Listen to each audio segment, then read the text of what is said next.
Hello, performance management students. Steve here. You've been asking for more variance analysis questions. Here you are.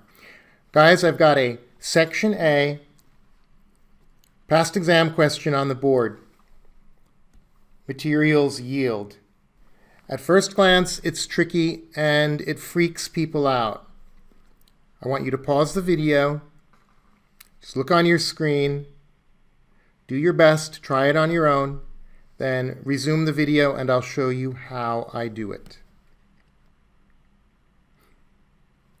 Okay guys, welcome back. Guys, you see yield variance, you see mix variance. You need to understand the difference between the two conceptually so you can move quickly and so you can eliminate things and start guessing. To review, guys, a mix variance is looking at the top of a process. We only care about the ratio of the inputs.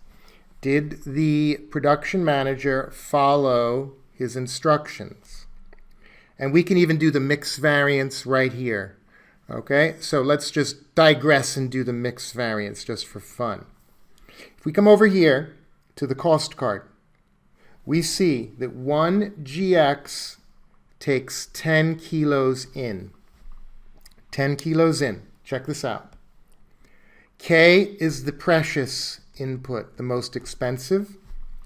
J is the cheap stuff, the least expensive, guys. And look at this. Right away, we can see 5 over 10, that's 50%.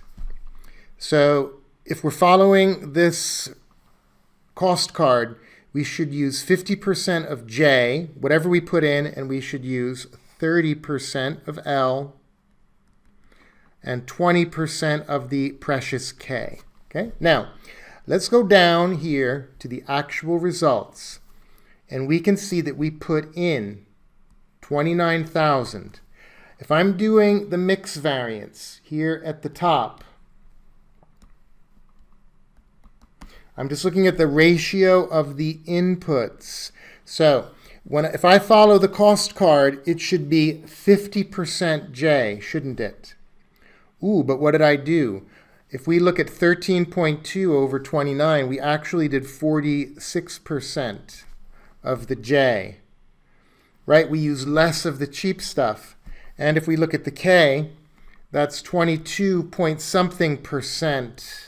They didn't follow, so look at that. We used more of the expensive, less of the cheap. That would be an adverse variance right there. So we could actually do a guess and have 50-50 odds if we had to, if it was mixed variance. But it isn't. So let's get back to the business at hand. Let's do the yield variance now. That's what you're waiting for. So if we're talking about the yield variance, then again, we're looking at our process. We put stuff in. The top is the mix variance. We don't care about what happened out, but the yield variance is about the output. Did we get the expected output from the inputs? In other words, did the inputs yield the expected outputs? Okay, and in order to answer that question, we just pop over to the cost card again. We got to look here. One more time, quick review. Okay, 1 GX should take 10, right? So we put in, we get out. We put in 10, we get 1. That's the standard cost card. Now, how much did we actually put in? One more time, we put in 29,000. So I put in 29. Okay, I should get out, I put in 29,000, I should get out 2,900, shouldn't I? Okay, following that ratio. Now, if we look at the actual results, what did we actually get? This would be the flexed, by the way, right? That's what we should get. So if we look at an actual here,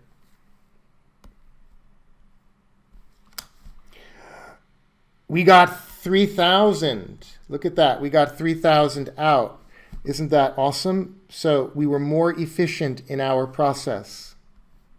We got 1,000 more, 100 more than we expected. So it's favorable. But we don't use physical units in our variances. We're looking at monetary value, the impact on profit. Okay, so now all we have to do is multiply that 100 units by the standard cost card. 1 GX should cost 68 to make, right? So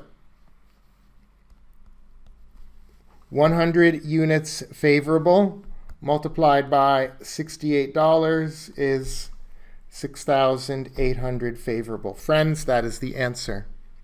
Okay, so remember, if you get variance analysis in section A, stay cool, step back, sketch out a diagram, and then try to eliminate and use logic before you jump into the numbers.